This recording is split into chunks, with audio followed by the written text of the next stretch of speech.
Shalom semua, apa kabar? I'm blessed, yes. I'm blessed, you are blessed. Kita semua diberkati.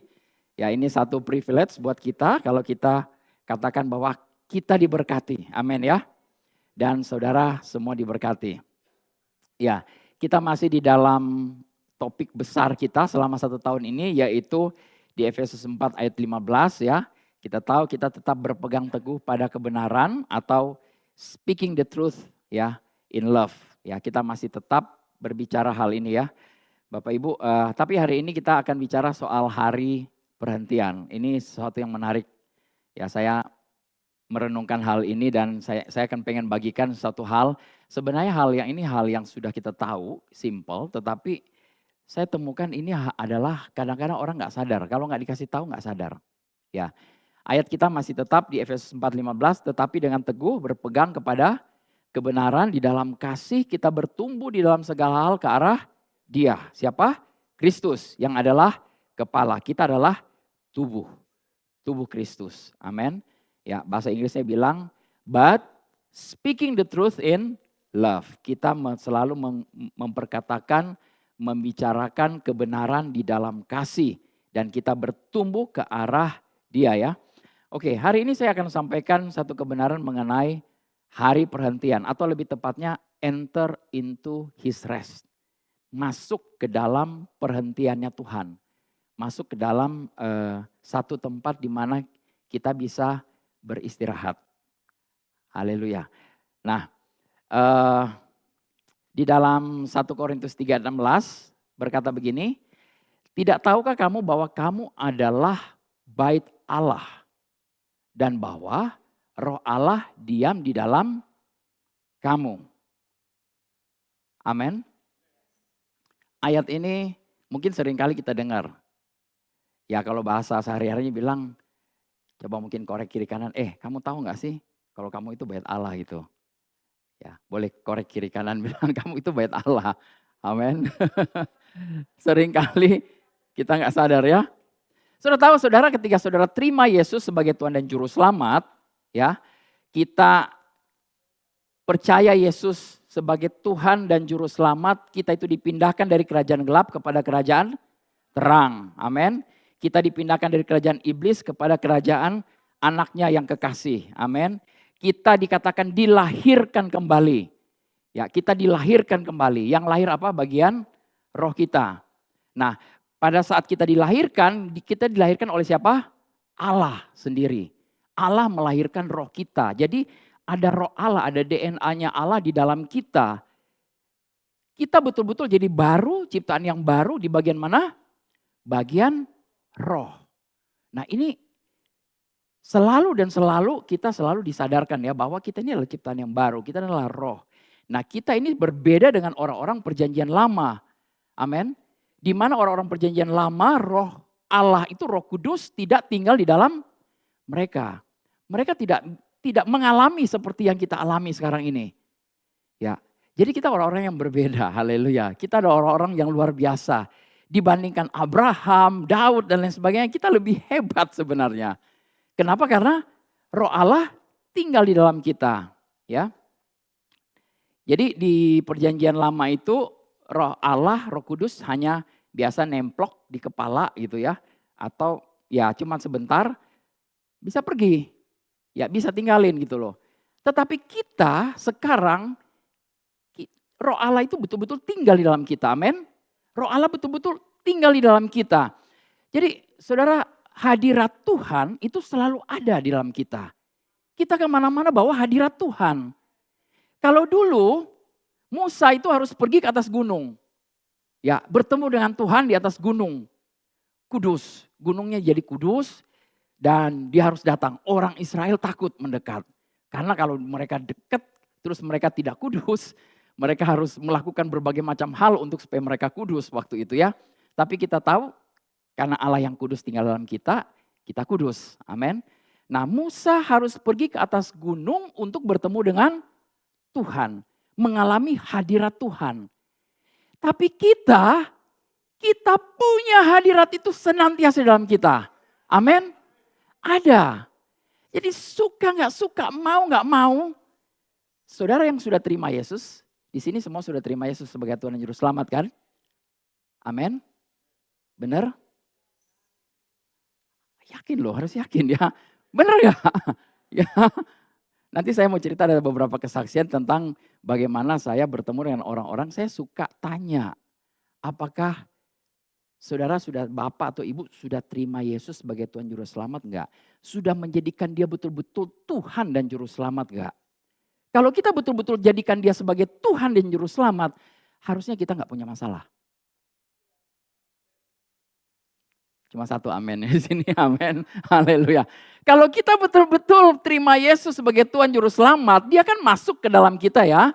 Dan Roh Kudus itu kita punya pikiran Kristus, kita punya segala hal yang sudah dia depositkan dalam kita. Harusnya kita tidak punya masalah. Tidak punya masalah kesehatan, tidak punya masalah hubungan, tidak punya masalah keuangan. Amin. Ini percaya apa enggak ya? Pak Dolphy ngomong percaya apa enggak ya?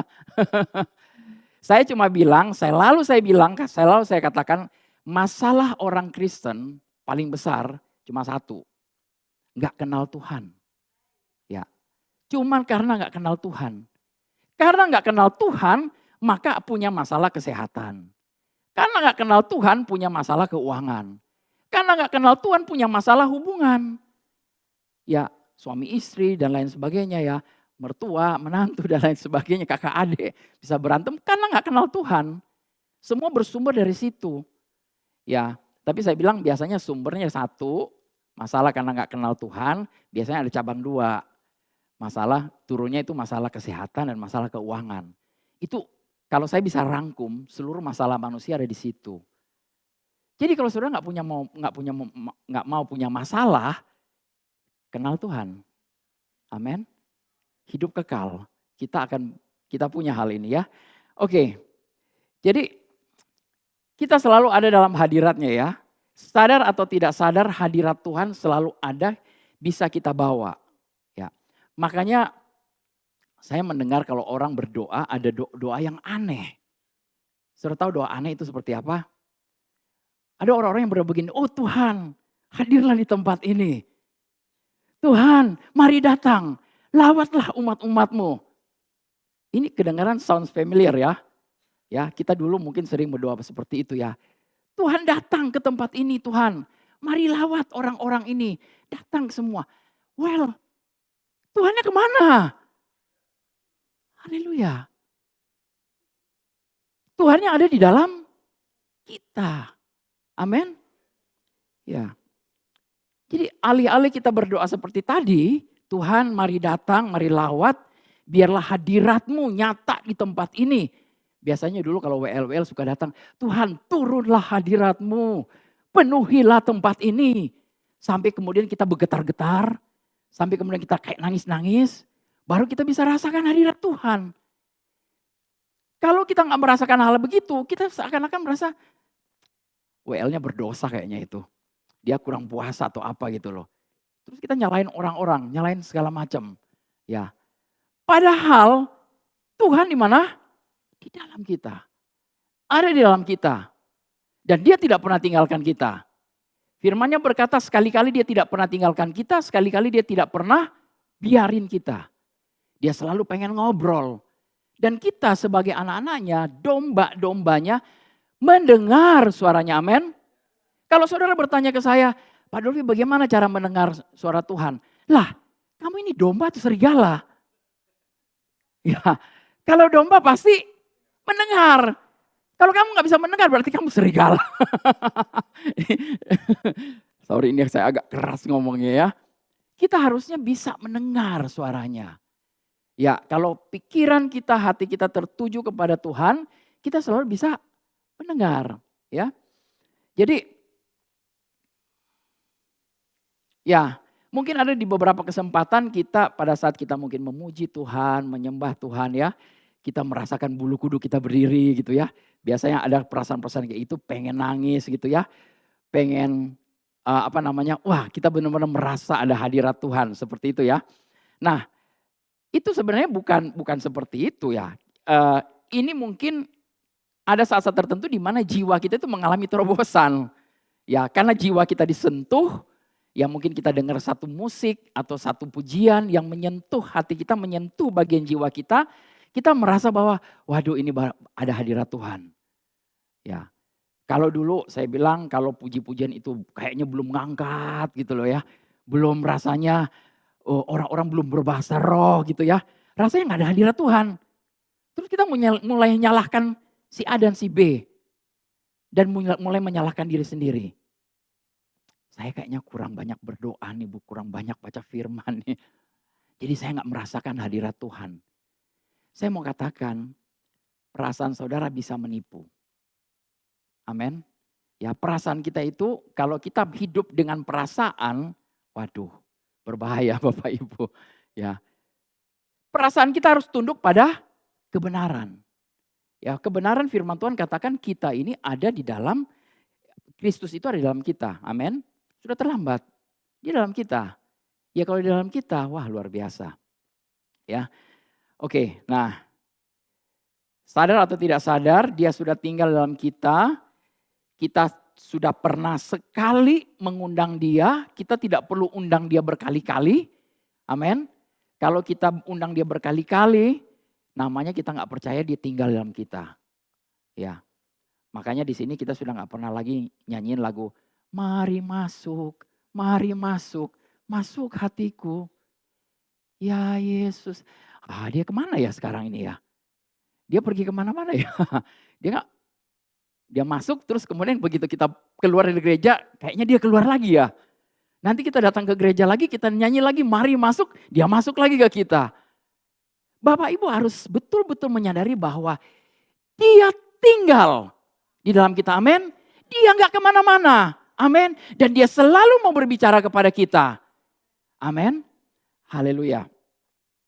Ya, kemarin kami kedatangan banyak tamu dan ada satu orang ibu sudah bertahun-tahun ke gereja, bertahun-tahun beragama Kristen. Dalam tanda petik, saya harus bold kata Kristen. Tapi ada tambahan di depannya agama Kristen. Jadi kalau lihat KTP-nya agamanya Kristen. Nah, begitu. Saya selalu iseng suka nanya.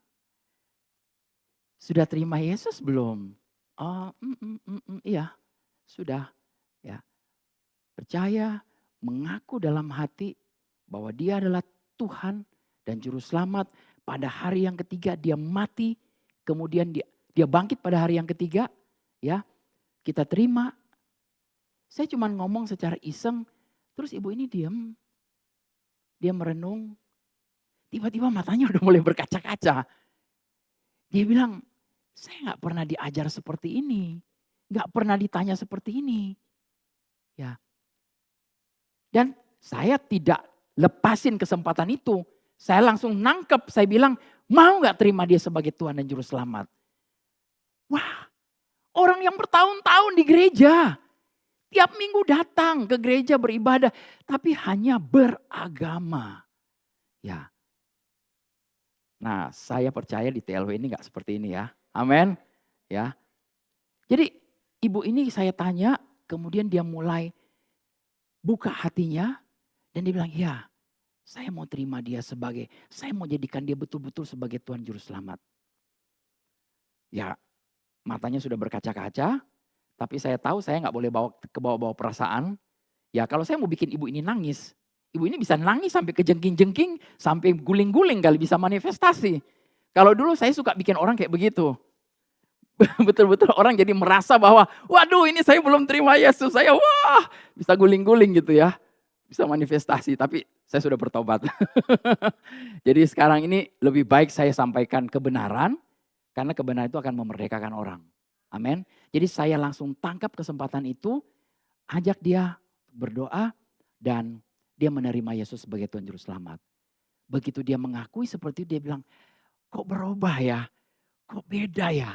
Saya betul-betul beda. Terus saya tanya dia, ibu tahu apa yang hidup kekal? Dia bisa jawab apa tahu enggak? Ya itu, hidup kekal itu sekarang. Saya bisa terima dia. Dia ada dalam saya. Wow. Ini pewahyuan. Luar biasa. Roh Kudus yang menyatakan kepada dia. Amin. Saya belum pernah ajar dia tentang hidup kekal, tapi dia bisa jawab bahwa sekarang ini saya terima dia. Saya bisa betul-betul kenal dia. Waduh, kalau orang mengalami kelahiran baru, hidupnya berubah. Amin. Hidupnya berubah total. Ya, ada satu orang bapak yang saya kenal di berdoa berbahasa lidah ya. Kita punya grup berdoa berbahasa lidah, kalau Bapak Ibu suka ikut pagi-pagi ya. Kita ikut berdoa jam 6 sampai jam 7 ya. Nah Bapak ini secara pribadi telepon saya. Tanya, dia bilang, Pak Dolfi saya ini dia PDM. Tahu PDM? Pendeta muda. Ya, muda ya? Benar ya? Atau pendeta apa namanya? Saya nggak tahu istilahnya. Ya, tapi kok saya merasa hidup saya gagal. Saya merasa saya nggak punya terobosan. Saya nggak tahu mau bikin apa dalam dunia ini. Hah? Saya sendiri bingung, saya kaget. Tapi saya iseng nanya dia, Bapak sudah terima Yesus sebagai Tuhan dan Juru Selamat gak? Ya sekali lagi dia bilang, iya sih sudah. Yang benar. Benar gak Pak? Bapak menjadikan dia sebagai Tuhan dan Juru Selamat. Dia kaget waktu saya tanya begitu. Apa jawabnya? Sepertinya saya ragu-ragu. Jadi saya sekali lagi saya tidak saya langsung tangkap kesempatan ini, ajak dia untuk terima Yesus sebagai Tuhan Juru Selamat. Kebayang gak? Jadi kita jangan lihat bahwa orang yang mungkin sudah berkhotbah kemana-mana dan lain sebagainya, tetapi ternyata belum betul-betul menjadikan Yesus sebagai Tuhan dan Juru Selamat. Belum betul-betul menerima dia, menjadikan dia. Ya, saya pernah ingat Andrew Wommack waktu dia bikin satu gathering, ya biasa dia bilang Grace and Faith Conference, seperti itu banyak hamba-hamba Tuhan yang hadir. Dan waktu dia ajak terima Yesus sebagai Tuhan Juru Selamat, begitu banyak hamba-hamba Tuhan juga yang datang untuk minta didoakan. Saya suka terkesima dengan hal-hal kayak begini. Jadi Bapak Ibu ya, kita sebagai orang Kristen yang dipanggil pengikut Kristus, kita pertama-tama harus betul-betul menerima dia sebagai Tuhan dan Juru Selamat. Amin. Percaya dalam hati. Akui dia. Kita mengakui dia setiap hari juga gak apa-apa. Yesus engkau Tuhan dan Juru Selamatku. Terima kasih Tuhan. Aku menjadikan engkau Allahku. Dan aku tahu karena engkau Allah, engkau yang memenuhi seluruh kebutuhan hidupku. Terima kasih Tuhan. Ya, aku tahu Tuhan, firman-Mu berkata bilur-bilur-Mu sudah menyembuhkan aku. Aku sembuh Tuhan. Jadi karena kita tidak mengenal dia, kita tidak tahu, kita tidak percaya. Ya, saudara mungkin karena saudara nggak begitu kenal saya. Kalau saudara kenal saya, kenal baik. Saya orangnya suka traktir loh. Haleluya. Dekat-dekat aja sama saya bisa traktir loh. Ya, karena saudara tidak mau dekat-dekat ya nggak apa-apa. Saya selalu pengen berusaha traktir orang. Pengen selalu. Tapi kadang-kadang kalau di sini TLW puji Tuhan, banyak sekali yang pengen traktir saya. Haleluya. Jadi saya suka kehilangan kesempatan untuk traktir orang-orang. Tapi di beberapa tempat, saya kemarin pergi ke Bali, keinginan hati selalu kepengen ketemu anak-anak Tuhan, saya pengen traktir. Pengen bagikan, sampaikan kabar baik ke mereka. Haleluya. Nah, kemarin saya ketemu teman SMA saya juga di Bali, dia bukan anak Tuhan, tetapi saya pengen bagikan, pengen sampaikan sesuatu. Dan puji Tuhan ketika ketemu, ya saya bisa sampaikan kabar baik kepada dia. Haleluya. Saya tidak peduli dia terima apa enggak, tapi saya tahu ketika kabar baik itu sudah disampaikan itu kan benih. Ya, setiap benih itu pasti akan tertanam dan bertumbuh dalam hati mereka. Amin. Ya jadi kita nggak boleh pandang enteng ya setiap orang yang kita temui. Tapi sebelumnya saya pengen tanya sekali lagi, Bapak Ibu sudah terima Yesus sebagai Tuhan dan Juru Selamat? Amin. Betul-betul menjadikan dia Tuhan dan Juru Selamat. Betul-betul Tuhan yang penolong. Amin. Amin. Fokus kepada hal ini aja. Waduh. Ini yang saya mau bawa sebenarnya, ini kita mau masuk ke dalam tempat perhentian itu dengan betul-betul percaya dia. Ya, kita mau masuk di dalam perhentian Di mana hari Tuhan katakan, aku sudah selesai menciptakan, semuanya baik. Dan saya mau bawakan kepada saudara bahwa di atas kayu salib, Yesus sudah katakan sudah selesai. Semua apa yang dia lakukan. Masuk dalam peristirahatan.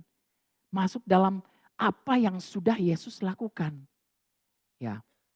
Tetapi firman Tuhan berkata bahwa kita harus bekerja keras untuk masuk ke dalam hal ini.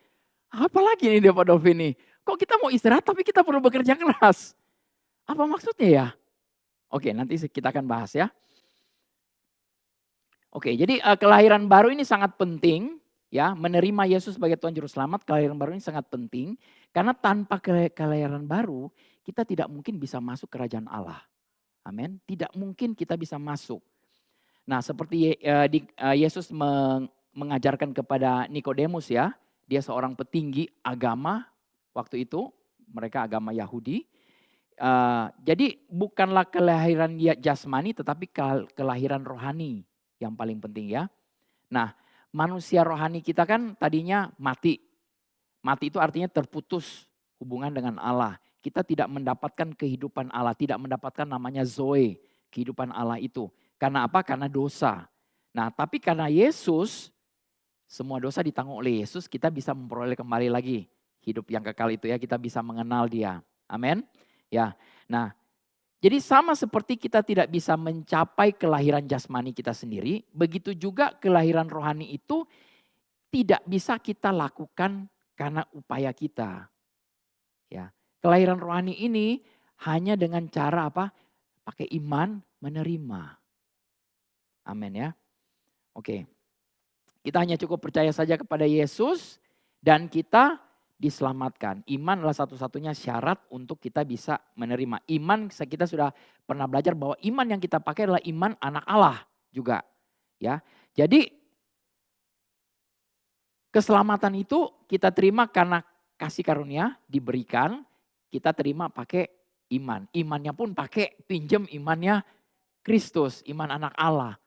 Sedemikian gampang untuk kita bisa selamat. Tapi agama bikin banyak aturan sehingga kita jadi susah membawa orang untuk selamat. Oke, nah kita katakan bahwa kita adalah bait Roh Kudus ya. Tentu saja kita tahu bahwa Roh Kudus berdiam di dalam kita. Betul? Ya. Tetapi pada saat bersamaan kita juga kadang bilang minta Tuhan tolong hadir. Tolong hadir padahal Tuhan sudah hadir ya. Sebenarnya sejak kapan sih kita berdoa Tuhan tolong hadir di tempat sini atau di mana saja. Tolong sertai perjalananku ya Tuhan. Familiar dengan doa ini? Ya, kalau saudara mau bepergian, saya bilang Tuhan sertai ya perjalananku. Seakan-akan dia nggak ada di sama-sama kita. Dia bersama-sama dengan kita. Dia pasti menyertai perjalanan kita. Amin. Ya, sejak kapan kita berdoa begini? Ya sejak kita jadi orang-orang yang agamawi. Tapi karena kita berubah pola pikir, sekarang ini kita betul-betul menyadari bahwa dia tinggal dalam kita. Amin. Kristus yang adalah pengharapan kemuliaan itu ya. Oke. Jadi ada satu kebudayaan yang berkembang di antara orang Kristen ini yang merupakan hasil yang saya boleh katakan ini adalah racikan beracun, campuran beracun. Apa itu? Karena mencampur hukum Taurat perjanjian lama dengan kasih karunia dalam perjanjian yang baru. Kita tahu hukum Taurat perjanjian lama itu dia sudah selesai oleh siapa? Yesus. Yesus yang menyelesaikan bagi kita. Kita tidak akan bisa memenuhi seluruh standar hukum Taurat. Ya, kekudusan itu terlalu tinggi. Ya. Firman Tuhan berkata bahwa kuduslah kamu sebab aku kudus. Jadi kita ini kudus karena kekudusannya Tuhan. Nah kalau kita yang gak berpikir kudus, bukan berarti kita gak kudus. Kita tetap kudus. Pikiran kita, jiwa kita yang membawa kita kepada ketidakkudusan. Ya makanya firman Tuhan selalu berkata bahwa kita harus rubah pikiran kita dari hari ke hari dengan kebenaran supaya kita tahu bahwa kita ini orang kudus. Ya. Tapi saya orang Solo Pak. Ya. Saudara orang kudus, amin. Bukan maksudnya kudus Jawa Tengah ya. Betul-betul kudus, amin. Haleluya. Ya, karena apa? Karena kita kurang pengetahuan tentang apa yang sudah kita miliki dalam Kristus. Nah, jadi satu-satunya kebenaran yang akan memerdekakan kita adalah kebenaran yang kita ketahui. Kalau kita nggak tahu kebenarannya, kita nggak akan merdeka. Amin. Kalau kita tahu kebenarannya, kita merdeka. Tapi kalau kita nggak tahu kebenarannya, ya kita tetap terikat. Kita merdeka. Ya saya selalu gambarkan kebanyakan orang Kristen sudah diselamatkan. Ibaratnya mereka dalam penjara, ada orang dari luar bukakan pintu. Bayar. Bayar lunas. Apa yang menjadi tanggung jawabnya, dia sudah bayar lunas. Mari, buka pintunya. Keluar, yuk. Tapi orangnya nggak mau keluar. Pintu penjaranya udah kebuka lebar. Kitalah yang perlu membawa diri kita untuk keluar. Ya. Kitalah yang pergi kepada kebenaran. Nanti di dalam jalan kebenaran itu kita akan dituntun. Ya, Mazmur 23 berkata apa? Ya. Tuhan adalah gembalaku, takkan kekurangan aku. Ia menuntun aku di jalan yang benar. Tuhan tidak menuntun ke jalan yang benar. Dia nggak akan maksa kita untuk pergi ke jalan yang benar. Kitalah yang bawa diri kita masuk di dalam jalan kebenaran, nanti di situ kita dituntun. Amin. Ketika kita mau bawa diri kita masuk dalam kebenarannya, kita akan dituntun. Ya. Tapi Tuhan tidak akan pernah memaksa kita untuk masuk ke dalam jalan kebenarannya. Ya, kata di dan kata ke ini bedanya jauh loh. Ya. Dia menuntun kita di jalannya. Jalan kebenaran. Amin. Jadi kita yang bawa diri kita untuk masuk dalam kebenaran. Oke. Nah, jadi karena kurang pengetahuan apa yang sudah kita miliki dalam Kristus ya. Nah, di dalam Lukas 24 ini ada berbicara satu cerita yang luar biasa. Lukas pasal 24 ini bercerita tentang setelah Yesus dikuburkan, mati, kemudian Yesus bangkit. Nah, ada 2 orang murid yang pulang kampung ke Emmaus. Bapak Ibu, kalau mereka ngikut Yesus selama ini ya, terus Yesusnya mati. Ya, mati deh. Kayaknya hilang pengharapan. Apa yang mereka lakukan? Pulang kampung. Saya tadi ada yang bilang sama satu orang pemuda, saya bilang, hati-hati kalau kamu mau pulang kampung, jangan-jangan kamu kehilangan visi. Kalau kita sudah tidak punya visi, biasanya kita pengen pulang kampung. Ya, pengen balik ke tempat asal kita dulu. Saudara tahu Abraham itu keluar dari Ur Kasdim itu, ada firman Tuhan berkata begini, seandainya kalau Abraham itu punya pikiran untuk pulang kampung, waduh, segala janji-janji itu dia tidak akan dapat, tidak akan terima. Ya, tapi puji Tuhan Abraham tidak pulang kampung. Ya, karena firman Tuhan bilang keluar kamu. Ya, seringkali saya orang kampung. Ya, saya punya kampung, saya suka kampung halaman saya. Tapi rasanya saya nggak akan pernah pulang kampung. Saya tahu kemana Tuhan akan bawa saya, di situ saya akan berkarya. Amin. Haleluya, malah saya mau pergi menjelajah seluruh dunia. Haleluya. Nah, 2 orang ini murid Yesus kehilangan pengharapan, pulang kampung. Nah, apa yang terjadi? Mereka pulang kampung, mereka berjalan, lagi ngobrol-ngobrol, tiba-tiba ada 1 orang yang join. Mereka nggak tahu siapa itu. Yesus. Ya, ini ada Lukas 24 ya. Pada hari itu juga 2 orang dari murid-murid Yesus pergi ke sebuah kampung bernama Emmaus. Yang terletak kira-kira 7 mil. 7 mil itu kurang lebih sekitar 10-15 kilo lah ya. Dari Yerusalem. Dan mereka bercakap-cakap tentang segala sesuatu yang telah terjadi. Ketika mereka sedang bercakap-cakap dan bertukar pikiran, datanglah Yesus sendiri mendekati mereka, lalu berjalan bersama-sama dengan mereka. Nah, saya langkah-langkahin ya. Tetapi ada sesuatu yang menghalangi mata mereka sehingga mereka tidak dapat mengenal dia.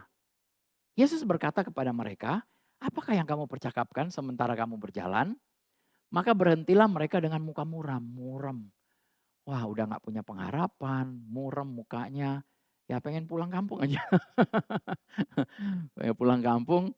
Terus seorang dari mereka bernama Kleopas menjawab, "Adakah engkau satu-satunya orang asing di Yerusalem yang tidak tahu apa yang terjadi di situ pada hari-hari belakangan ini?"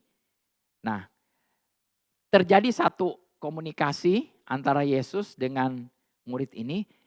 Murid-murid ini namanya murid-murid Yesus. Berapa lama mereka ikut Yesus? 3,5 tahun loh, kurang lebih.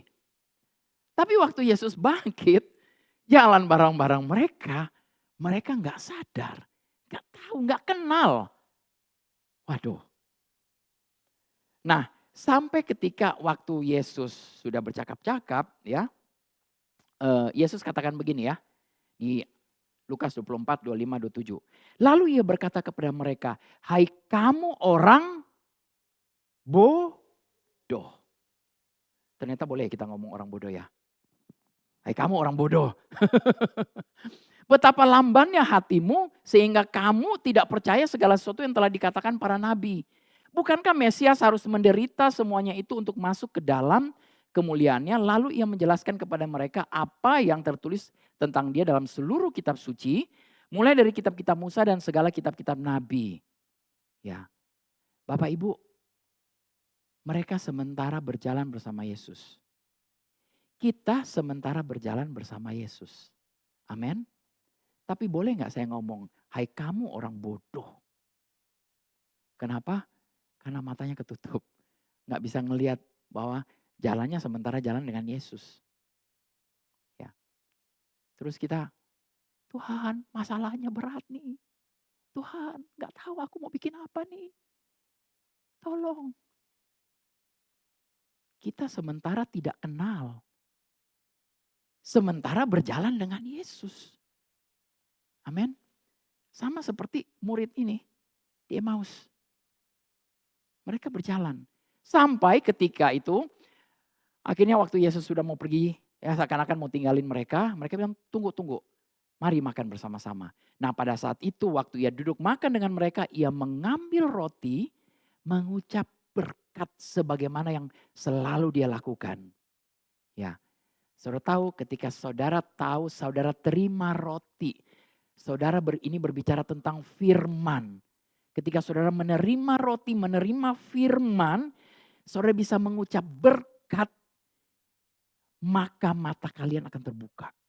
Mata kita bisa melihat, wow, Tuhan dahsyat. Selalu balik ke roti, balik kepada firman-Nya. Amin. Ketika itu terbukalah mata mereka dan mereka pun mengenal dia. Tetapi ia lenyap dari tengah-tengah mereka, langsung hilang. Nyesel gak? Wah nyesel banget. Secara jasmani dia bisa kelihatan begitu ya.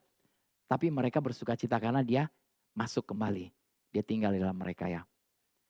Kata mereka seorang kepada yang lain, bukankah hati kita berkobar-kobar? Ketika ia berbicara dengan kita di tengah jalan dan ketika ia menerangkan kitab suci kepada kita. Saya suka dengan kata berkobar-kobar ini. Cieni berapa kali menulis tentang hal ini, pernah disinggung juga. Wah, kalau sudah ngomong sesuatu terus hati berkobar-kobar, itu tandanya Tuhan sementara berbicara. Amin. Saya suka sekali. Kalau saudara dapat firman terus hatimu berkobar-kobar, artinya Tuhan sementara berbicara. Amin. Tuhan sementara berbicara sesuatu. Ya. Tapi seringkali kita pakai perasaan sih ya. Aduh perasaannya kalau gak berkobar-kobar kayaknya Tuhan gak berbicara ke saya. Haleluya. Tapi saudara tahu ketika firman itu datang harusnya kita berkobar-kobar. Amin ya. Jadi Bapak Ibu berapa banyak di antara kita yang sekarang ini sama seperti murid Yesus. 2 orang murid yang kehilangan pengharapan mungkin. Tapi berjalan bersama-sama dengan Yesus tidak menyadari. Ya. Kedua murid ini baru menyadari ketika mereka makan bersama ya. Dan sebagai orang Kristen perjanjian baru, saya mau sampaikan hal ini ya. Bapak Ibu dengar baik-baik ya. Sebagai orang Kristen perjanjian baru ya, hadirat Tuhan selalu ada. Amin. Hadirat Tuhan itu selalu ada di dalam kita, amin. Jadi kemanapun kita pergi, kita membawa hadirat Tuhan. Tuhan hadir di mana saja. Ya, ketika kita pergi ke mall, orang bisa melihat ada hadirat Tuhan. Ya, ketika saya bawa mobil, saya masuk ke tempat parkir, orang lihat ada hadirat Tuhan. Saya selalu dapat tempat parkir yang the best. Haleluya. Kalau saudara berpikir bahwa susah banget cari parkirnya di sini, ya iya kamu akan berputar-putar keliling-keliling. Ya susah nyarinya. Tapi saya selalu datang dengan Tuhan terima kasih hadiratmu ada, aku dapat tempat-tempat yang the best. Terima, itu masalah kecil Bapak Ibu. Ya, masalah hanya tempat-tempat parkir. Ada banyak hal, ada banyak kesaksian. Di mana ada perkenanan Tuhan yang mengikuti.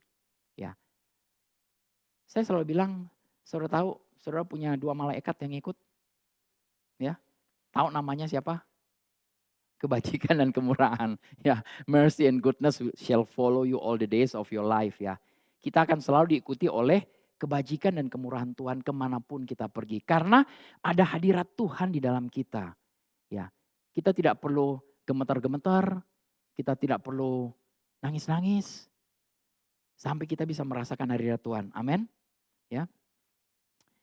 Ya, jadi di dalam doa dan penyembahan, berapa banyak orang yang seringkali berusaha untuk masuk dalam hadirat Tuhan. Dipaksa-paksa dirinya untuk masuk dalam hadirat Tuhan. Ya, sampai apa istilahnya nangis-nangis. Itu dulu, karena kita tidak punya pemahaman yang benar. Amin. Ya. Saya mau sampaikan kepada Bapak Ibu, berhentilah untuk berusaha datang kepada Tuhan. Kaget nih. Stop untuk datang kepada Tuhan. Kenapa? Karena Tuhan sudah datang kepada kita. Amin. Tuhan sudah tinggal di dalam kita. Kita jangan bawa pikiran kita, aduh saya mau datang kepada Tuhan nih. Saya mau bawa kepada Tuhan nih. Saudara tidak menyadari bahwa Tuhan ada di dalam kita kalau kayak begitu. Ya. Kita perlu sadar sesadar-sadarnya menyadari bahwa Tuhan itu sudah datang di dalam rupa Roh Kudus. Masuk dalam kita. Amin. Kita tidak perlu berusaha untuk membawa hadirat Tuhan. Maksudnya mendatangkan hadirat Tuhan gitu loh. Karena di dalam kita ada hadirat Tuhan yang selalu kita bawa. Amin ya. Tuhan sudah memberikan kepada kita Roh Allah dan Dia tinggal di dalam kita.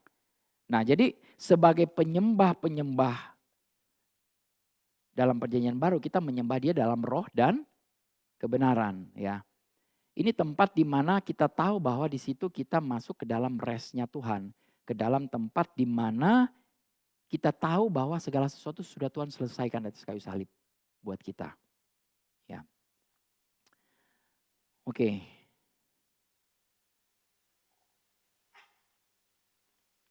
Jadi sekali lagi saya mau katakan bahwa perasaan kita harus kita tundukkan kepada kebenaran karena seringkali kita bawa perasaan kita ini dan perasaan kita bisa menipu kita ya. Kalau saya merasakan Tuhan, kalau saya merasakan kehadirannya, maka Dia ada di sini, Dia hadir di sini. Ya. Kalau saya tidak merasakan ada hadirat Tuhan, saya tidak merasakan Tuhan hadir di sini, maka Tuhan tidak ada di sini. Yang menentukan siapa? Perasaanmu, salah besar. Amin. Ya. Kalau kita rasa bahwa Tuhan hadir di sini, oh Tuhan ada di sini sekarang nih Pak Dolvini. Saya rasakan hadiratnya. Di satu sisi saudara bisa bilang, kok saya tidak merasakan hadirat Tuhan ya di sini ya. Kita perlu rubah pola pikir kita mulai sekarang ya. Ya, bahwa dimanapun kita pergi dan berada hadirat Tuhan selalu ada. Amin. Tidak peduli mau lagunya kayak apa, melonya kayak apa, pemimpin pujiannya atau dan lain sebagainya. Tidak peduli. Ya, karena saudara tahu bahwa Dia tinggal di dalam. Amin. Dan dari dalammu itu akan keluar aliran-aliran air kehidupan. Amin. Ya, jadi jangan main-main perasaan. Ya, perasaan ini banyak sekali. Ya, rasanya rasa takut, rasa cemas, rasa sakit, rasa ini dan rasa itu. Ya, takut anaknya nanti entah kenapa-napa, takut nanti gimana-gimana, takut bisnisnya, takut macam-macam, takut tertipu, takut dan lain sebagainya. Anda sementara tertipu. Kalau kita pakai perasaan. Ya. rasa takut, rasa khawatir dan lain sebagainya ya. Itu sebenarnya pekerjaan si iblis. Tetapi firman Tuhan berkata apa? Bahwa di dalam 2 Timotius 1 ayat 7 berkata, sebab Allah memberikan kepada kita bukan roh ketakutan, melainkan roh yang membangkitkan kekuatan, kasih, dan ketertiban. Ya, ada begitu banyak ayat-ayat firman Tuhan ini saya sampaikan kepada Bapak Ibu ya. Matius 6:25 berkata, karena itu aku berkata padamu, janganlah khawatir akan hidupmu, akan apa yang hendak engkau makan, minum, dan janganlah khawatir pula akan tubuhmu. Amin. Begitu banyak orang khawatir tubuhnya mengembang ke kiri dan ke kanan, ke atas dan ke bawah. Haleluya. Saudara hanya perlu hikmat dan pengendalian diri. Dan itu ada buah roh di dalam kita. Saya bilang ada 9 buah roh yang terakhir muncul apa? Penguasaan diri. Paling terakhir keluar. Tapi kalau ini yang sudah terakhir keluar, semuanya udah lengkap berarti. Ya, kita hanya perlu menguasai diri kok. Ya, kalau saudara nggak kepengen makan, nggak kepengen makan. Amin. Tapi kalau saudara pengen makan, saya pengen makan. Ya kemarin saya ke Bali, saya pengen makan babi. Ya saya makan lah di sana. Tapi ada saat saya bilang, no saya nggak mau makan. Ya udah, tidak makan gitu loh. Ya saya bilang, hai tubuh kamu harus ikut tunduk pada rohku. Ya, tinggal begitu Pak Ibu ya. Jadi jangan kita khawatir tentang hidup kita. Ya, bukankah hidup itu lebih penting daripada makanan dan tubuh itu lebih penting daripada pakaian. Amin. Ya. Yohanes 14 ayat 27, damai sejahtera ku tinggalkan bagimu. Damai sejahtera ku berikan kepadamu. Dan apa yang kuberikan tidak seperti yang diberikan oleh dunia kepadamu. Janganlah gelisah dan gentar hatimu. Siapa yang suka gelisah? Siapa yang suka kayaknya gentar hatinya? Ya, gak ngaku ya, gak apa-apa. Tapi kadang-kadang saya suka gelisah nih. Apa yang ada sesuatu nih, galau kayaknya. Padahal firmannya jelas bilang damai sejahtera. Damai sejahtera itu pun adalah buah roh yang ada dalam kita. Amin. Haleluya. Banyak sekali ayat firman Tuhan. Satu lagi, Yesaya 41 ayat 10. Berkata apa? Janganlah takut, sebab aku menyertai engkau. Janganlah bimbang, sebab aku ini Allahmu. Aku akan meneguhkan, bahkan akan menolong engkau. Aku akan memegang engkau dengan tangan kananku yang membawa kemenangan. Yes. Kalau Tuhan pegang dengan tangan kanannya dahsyat. Amin. Berbicara ini satu posisi. Tangan kanan ini tangan yang lebih kuat. Dia pegang dengan tangan yang lebih kuat. Ya, dia akan bawa kita. Dia bilang jangan takut. Selalu dia bilang jangan takut. Tuhan loh yang ngomong. Kalau kita nggak percaya ke Tuhan, ya siapa lagi yang kita mau percaya? Tuhan sendiri yang ngomong. Yesaya 41 ayat 13. Sebab aku ini Tuhan Allahmu. Memegang tangan kananmu dan berkata kepadamu, janganlah takut. Akulah yang menolong engkau. Amin. Dalam beberapa saat mungkin saudara perlu pertolongan. Ada ayat ini. Firmannya sudah berkata, sudah terlambat, sudah tertulis. Tinggal kita terima. Oke Tuhan, aku tidak akan takut. Karena apa? Karena engkau yang menolong aku. Terima kasih Tuhan.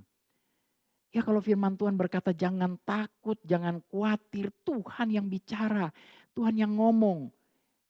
Ya kalau mungkin saya ngomong, saudara akan bilang, Pak Dolfi sih bisa aja ngomong begitu. Pak Dolfi gak pernah mengalami apa yang saya alami. Ya saya mungkin tidak pernah mengalami. Dan saya tidak mau mengalami. Apa yang saudara mungkin sedang masalahkan gitu loh. Saya bilang, saya tidak pernah mau. Ya, ada orang bilang ini, Pak Dolfi kayaknya hidup di surga ya, nggak punya masalah ya. Lah iyalah, saya nggak mau ada masalah. Saya tolak masalah persoalan gitu loh. Ya, saya minta pewahyuan dari Tuhan untuk saya bisa mengantisipasi. Kalau bisa, kalaupun saya bisa masuk, kalaupun kita masuk dalam satu masalah, ada jalan keluarnya. Amin. Karena Tuhan yang menolong kita. Amin. Jangan takut ayat ini bilang. Ya, biasanya masalah karena kita atau karena orang lain yang bawa masalah. Ya, saya nggak pernah mau. Ya, banyak orang bawa masalah ke saya. Saya bilang, jangan banyak-banyak ya. Lempar sampahnya jangan banyak-banyak. Saya harus memutuskan stop. Kamu mau nggak dengar kebenaran? Ya, karena kalau orang itu jadikan kita tempat sampah, kita akan jadi tempat sampah selama-lamanya. Padahal kita bukan tempat sampah. Amin. Kita tempat kebenaran. Dan kebenaran itu akan keluar dari kita. Amin. Orang yang punya banyak sampah, dia harus singkirkan sampahnya, mau terima kebenaran dari kita. Amin. Kalau dia datang ke kita, dia curahkan sampahnya ke kita, sorry loh, kita bukan tempat sampah. Amin. Kita harus bilang ke dia, kamu yang harus ambil keputusan untuk buang sampahmu dulu. Dan terima kebenaran. Amin. Selama kamu gak mau berubah, selama kamu gak mau buang sampahmu dulu, ya, kamu tidak akan pernah bisa menerima kebenaran. Ya, amin. Jadi kadang-kadang gak apa-apa kita menjadi tempat untuk teman-teman curhat. Ya, ada orang-orang yang curhat, tapi jangan lama-lama. Dan kita jangan terlalu entertain. Oh iya ya, aduh ya memang begitu ya. Aduh, memang orangnya kayak begitu sih. Wah kalau udah tambah begitu, aduh kasihan sekali ya keadaan kamu ya. No, kalau dulu orang datang ke saya akan bilang, banyak berdoa ya, banyak baca firman ya. Udah pergi sana. Karena saya gak punya apa-apa, saya tidak bisa memberikan kebenaran. Karena saya tidak tahu kebenarannya. Tapi sekarang ketika kita tahu kebenaran, kita bisa memerdekakan orang-orang. Amin.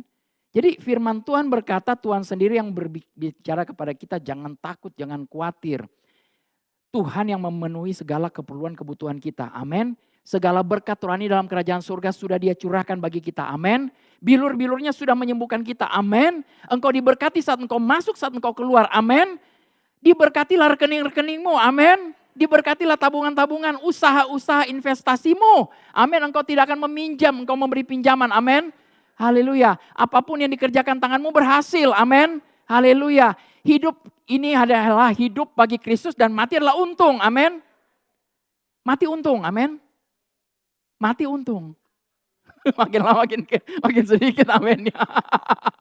Saudara tidak mau mati, saya tahu. Ya Pak Dolfi jangan mati dulu deh. Ya, tapi kalaupun mati adalah untung. Firman Tuhan katakan. Sampai suatu saat kita harus tinggalkan tubuh ini. Nanti kalau saudara sudah berumur 100, 110 tahun. Sudah puas, dalam keadaan kuat. Musa berusia 120 tahun, matanya masih jernih. Gak pakai kacamata. Amin. Dia masih kuat, masih sehat. Dan dia pulang. 120 tahun. Saudara mau? Silakan. Haleluya.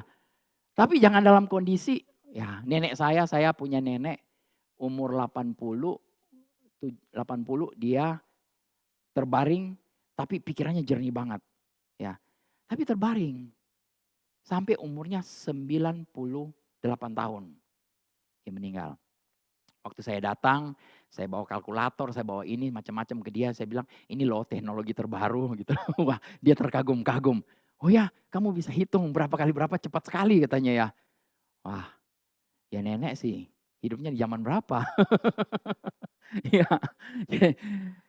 Tuhan sudah memberkati kita, amin. Tuhan menjaga dan melindungi kita dalam segala jalan kita, amin.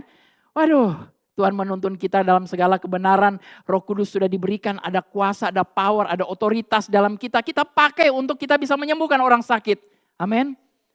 Bapak Ibu, ini firman Tuhan. Kita berjalan bersama-sama Tuhan, tapi kalau kita tidak tahu hal-hal ini, kita tertipu. Kita dibodohin oleh iblis. Dan hidup kita penuh dengan masalah.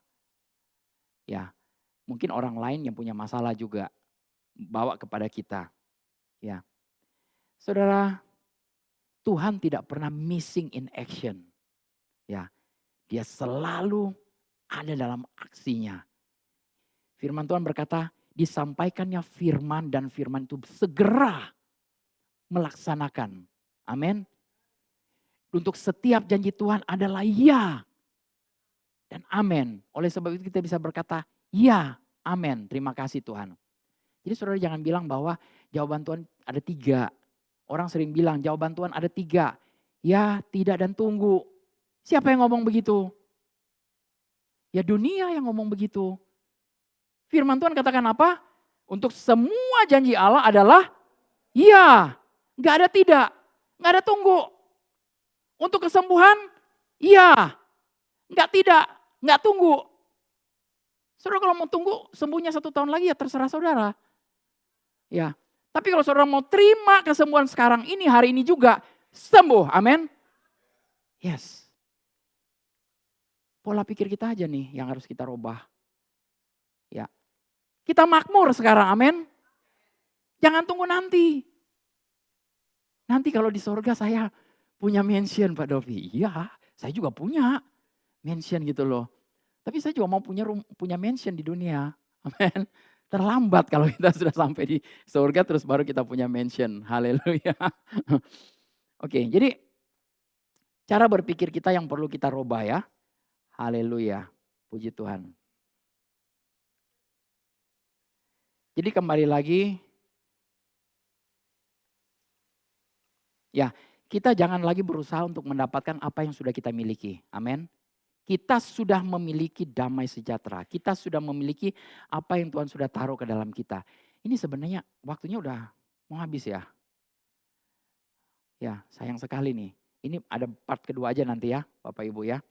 Karena saya belum masuk ke dalam topik saya benar-benar rest in God. Haleluya.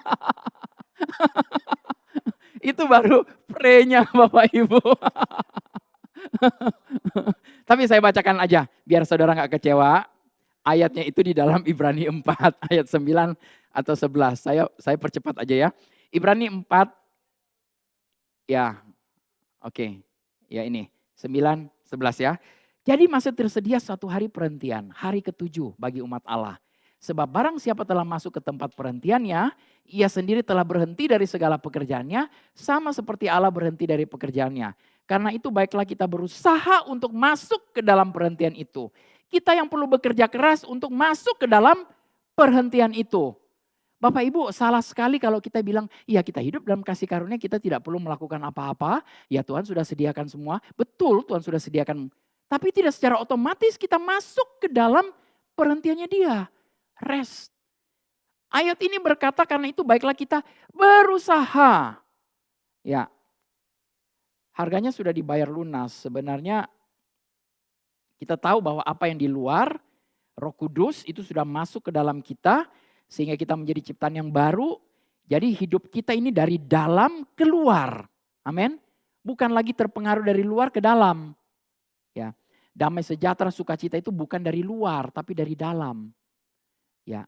Jadi tidak ada sesuatu yang menyebabkan Bapak Ibu itu tidak bersukacita. Karena ada kelakuan orang lain. Ketemu orang, aduh Pak Dolfi, tadi ketemu dia buang muka. Saya bilang kalau buang muka, ambil mukanya, balikin ke dia, taruh. Bu, sorry, jangan buang mukanya. Nih, mukanya terlalu cantik, balikin. Jangan. Ya. Dulu ada teman saya bilang, aduh sakitnya tuh di sini tuh. Jalan dia buang muka katanya. Saya bilang saya enggak, saya ambil bukanya sini. Bu jangan buang, nih balikin ya, mukanya cantik. Haleluya. Jadi kita masing-masing, saya tahu bahwa di sini kita berkumpul ya. TLW di tempat ini kita berkumpul. Dan masing-masing kita memiliki pewahyuan Kristus ya. Ada di dalam kita ini adalah pengharapan kemuliaan. Ya, kitalah yang bisa mewujudkan kemuliaan Tuhan.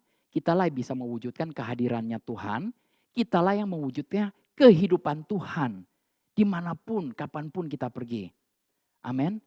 Ya jadi dari dalam keluar.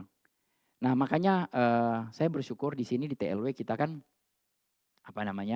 siapkan makanan ya buat Bapak Ibu untuk bisa ngobrol lebih panjang, bisa bicara tentang kebenaran, bisa sharing pewahyuan. Nah ada yang bertanya kepada saya, Pak Dolfi bagaimana kalau TLW sekarang ini sekitar 100 orang, bagaimana kalau TLW jadi 1000, jadi 5000? Saya bilang Yesus aja memberi makan 5.000 orang. Haleluya. Dan Yesus berkata bahwa kita adalah orang-orang yang bisa melakukan hal-hal yang lebih dahsyat dari apa yang Yesus lakukan. Amin. Kalau Yesus bisa kasih makan 5.000, kita bisa kasih makan 10.000. Amin. Dengan cara bagaimana? Ya dengan cara kita masing-masing lah. Amin. Ya kalau saudara berkontribusi 1 untuk 10 orang, 1 untuk 20 orang. Bisa gak bisa kasih makan 10.000 orang? Bisa. Amin. Kalau kita ada 5.000 orang di sini, kita kasih makan masing-masing 10 orang, kita bisa kasih makan berapa banyak orang? 50.000 orang. Jadi bisa nggak? Ya bisa. Haleluya. Ya, tidak perlu mujizat, tidak perlu Tuhan datang. Mujizat ini sudah terjadi dari dalam kita. Amin. Puji Tuhan.